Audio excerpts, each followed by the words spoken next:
السلام علیکم۔ آج بدھ ہے، فروری کی 17 تاریخ۔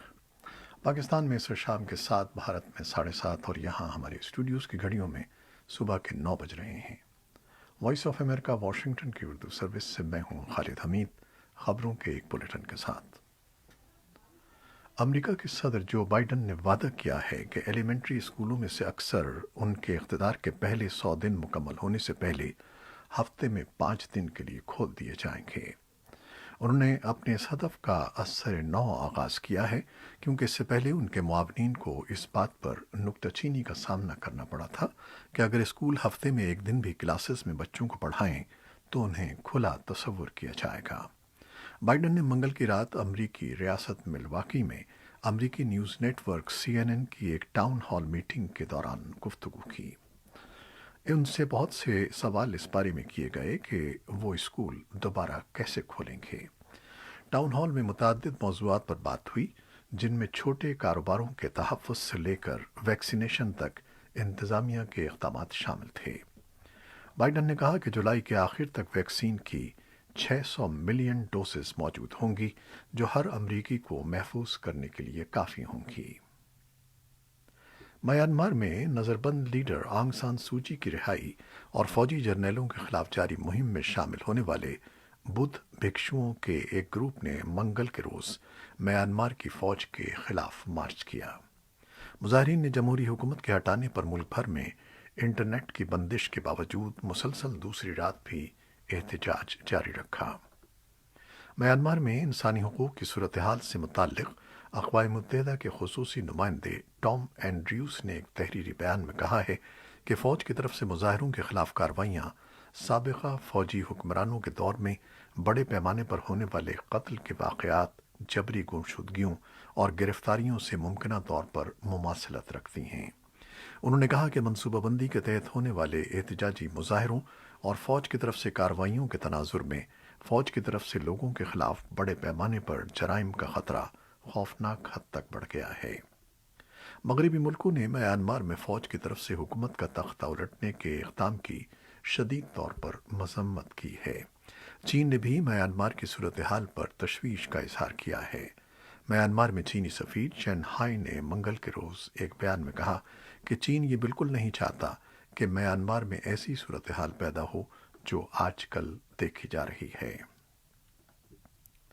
پاکستان کی مشکلات میں گھری معیشت میں بہتری آنے کے بعد IMF کی طرف سے 10 ماہ سے تعطل کے بعد عالمی مالیاتی ادارے نے پاکستان کے ساتھ معاشی پروگرام بحال کرنے کا اعلان کر دیا ہے۔ IMF کا کہنا ہے کہ پاکستان کے ساتھ اسٹاف لیول پر ایک معاہدہ ہو گیا ہے، جس کے مطابق ایگزیکٹو بورڈ سے منظوری کے بعد پاکستان کو $500 ملین کی قسط جاری کر دی جائے گی۔ تجزیہ کاروں کا کہنا ہے کہ $50 کروڑ کی رقم پاکستان کی معیشت کے لیے فی الحال کچھ خاص نہیں ہے، لیکن اس پروگرام کے شروع ہونے سے دیگر بین الاقوامی مالیاتی ادارے پاکستان کی معیشت کے لیے پروگرام دے سکیں گے۔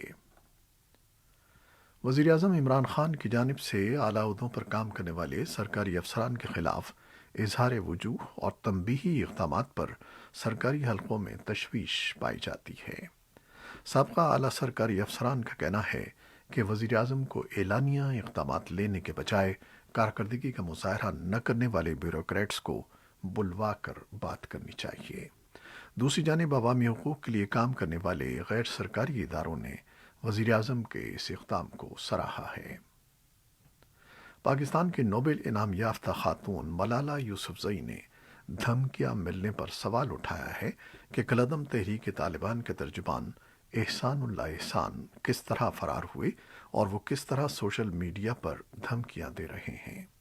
احسان اللہ احسان کے مبینہ اکاؤنٹ سے ملالہ یوسفزئی کے ایک حالیہ انٹرویو پر انہیں دھمکیاں دی گئی تھیں۔ اس بارے میں وزیر اعظم کے فوکل پرسن برائے ڈیجیٹل میڈیا ڈاکٹر ارسلان خالد نے ٹویٹ کیا کہ احسان اللہ احسان نامی ٹویٹر اکاؤنٹ جعلی ہے اور اس اکاؤنٹ کی تفصیل ٹویٹر انتظامیہ کو بھجوا دی گئی ہے۔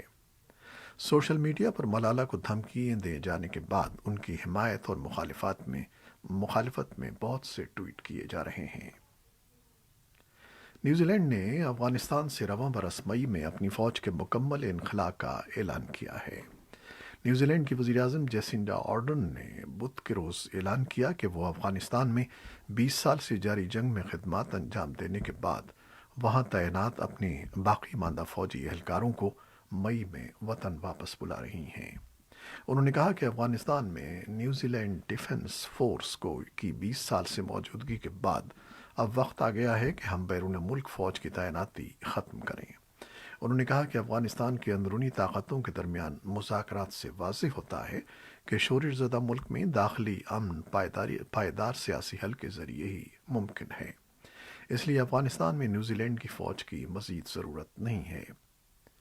نیوزی لینڈ کے وزیر اعظم کی جانب سے افغانستان سے فوجی انخلاء کا اعلان ایسے موقع پر سامنے آیا ہے جب بیلجیم کے دارالحکومت برسلز میں مغربی ملکوں کے عسکری اتحاد نیٹو کے وزرائے خارجہ کا اجلاس بدھ سے شروع ہو رہا ہے۔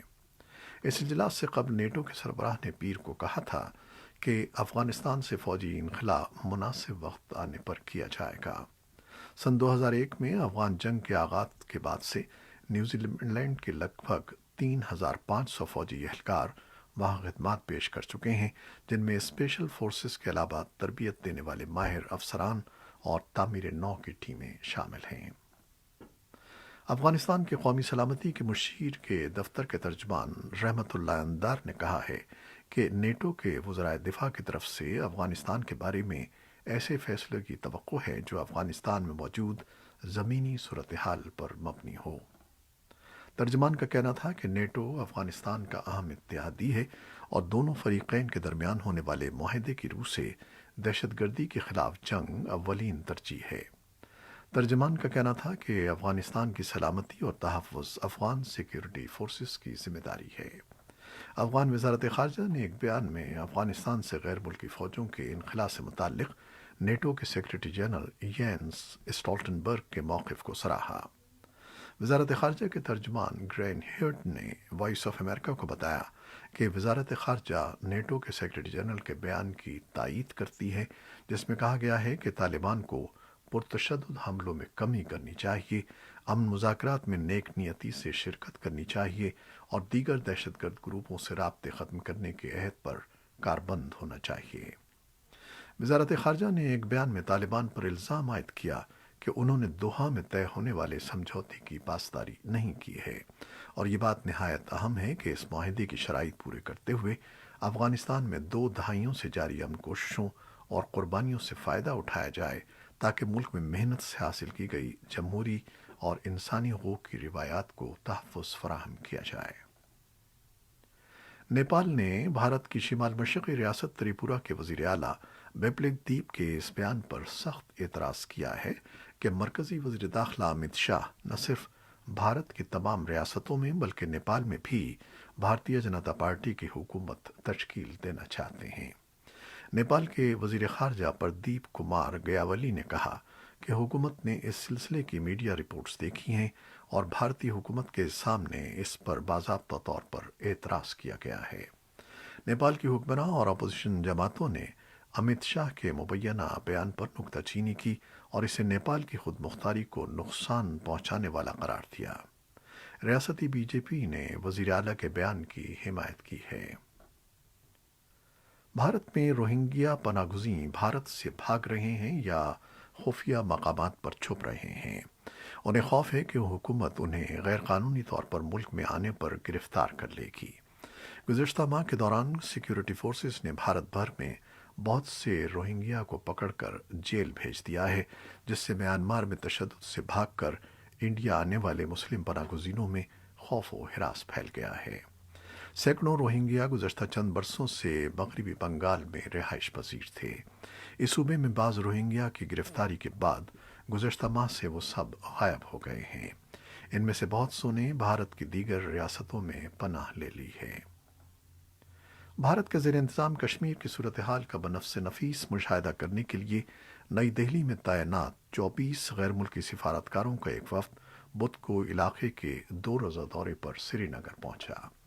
وفد میں یورپی یونین، افریقی، لاطینی امریکی اور بعض ایشیائی ممالک کے سفارتکار شامل ہیں۔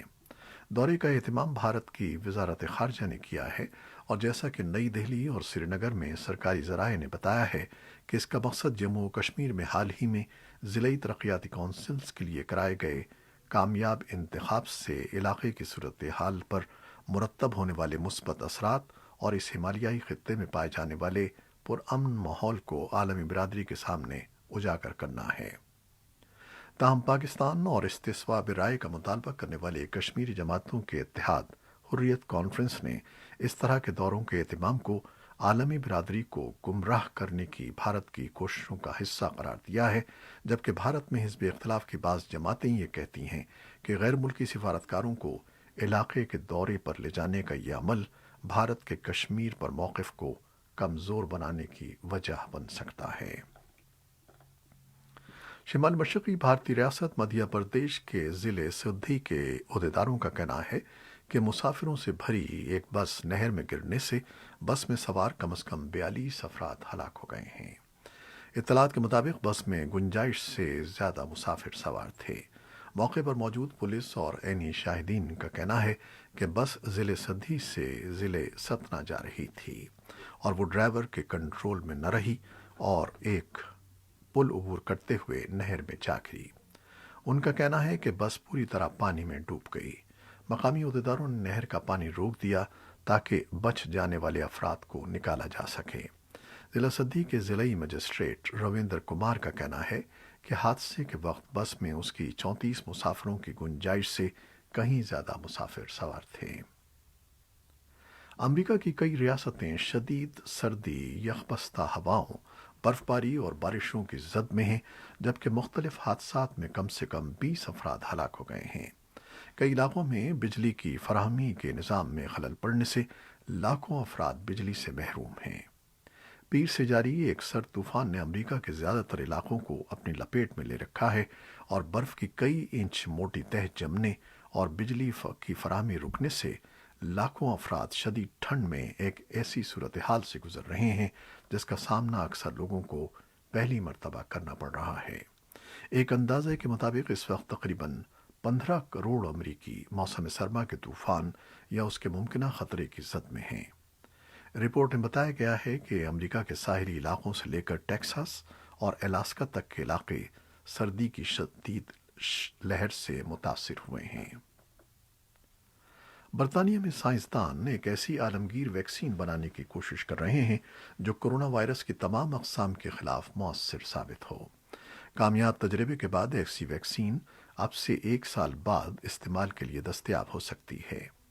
اخبار دی ٹیلی گراف کے مطابق نوٹنگم یونیورسٹی میں مصروف عمل سائنسداں ایسی ویکسین تیار کرنا چاہتے ہیں جو کرونا وائرس کے بیرونی نوکیلے حصے کے بجائے اس کے اندر کے درمیانی حصے کو ٹارگٹ کرے۔ اب تک کی بنائی جانے والی ویکسینز وائرس کے نوکیلے پروٹین کے حصوں کو ناکارہ کرتی ہیں۔ ایسی ویکسین بنانے سے جو وائرس کے اندرونی مرکزی حصے کو ٹارگٹ کرے، موجودہ ویکسینز کو بدلتی ہوئی اقسام سے نمٹنے کے لیے انہیں بار بار بہتر کرنے کی ضرورت نہیں رہے گی۔ جاپان میں کرونا وبا سے بچاؤ کی ویکسینیشن مہم کا آغاز بدھ سے ہو رہا ہے، تاہم حکام کو خدشہ ہے کہ ویکسین لگانے کے لیے مطلوبہ تعداد میں درکار خصوصی سرنجز کی کمی کی وجہ سے ویکسین کی کئی خوراکیں ضائع ہو سکتی ہیں۔ جاپان نے سب سے پہلے فائزر کی تیار کردہ کورونا ویکسین کی منظوری دی تھی۔ ملک کو کورونا کی تیسری اور شدید لہر کا سامنا ہے۔ امریکہ میں کورونا وبا سے بچاؤ کے لیے ملکی ویکسینیشن مہم جاری ہے۔ حکام نے فیصلہ کیا ہے کہ کالج اور یونیورسٹیز میں زیر تعلیم طلباء کو ویکسین کے لیے ترجیحی فہرست میں نیچے رکھا جائے گا۔ امریکہ میں اب تک 5 کروڑ سے زائد افراد کو کورونا ویکسین لگائی جا چکی ہے۔ ابتداً طبی عملے اور معمر افراد کو ویکسین لگائی جا رہی ہے۔ جنوبی ایشیا کے دوسرے بڑے ملک پاکستان میں مسلسل دوسرے دن 1000 سے کم کیسز رپورٹ ہوئے ہیں۔ منگل کے روز دستیاب اعداد و شمار کے مطابق ملک میں 14 اور 15 تاریخ کو بالترتیب 837 اور 958 نئے کیسز سامنے آئے ہیں۔ اکتوبر کے بعد یہ پہلا موقع ہے کہ پاکستان میں یومیہ کیسز 1000 کی سطح سے نیچے آئے ہیں۔ یہ تھیں وہ خبریں جو فیس بک لائیو پر ہم نے آپ کے لیے پیش کیں۔ ویب سائٹ اور یوٹیوب پر ہمارا یہ بلیٹن پوسٹ کر دیا جاتا ہے جسے آپ بعد میں بھی دیکھ سکتے ہیں۔ خالد حمید کو اب اجازت دیجیے گا۔ اللہ حافظ۔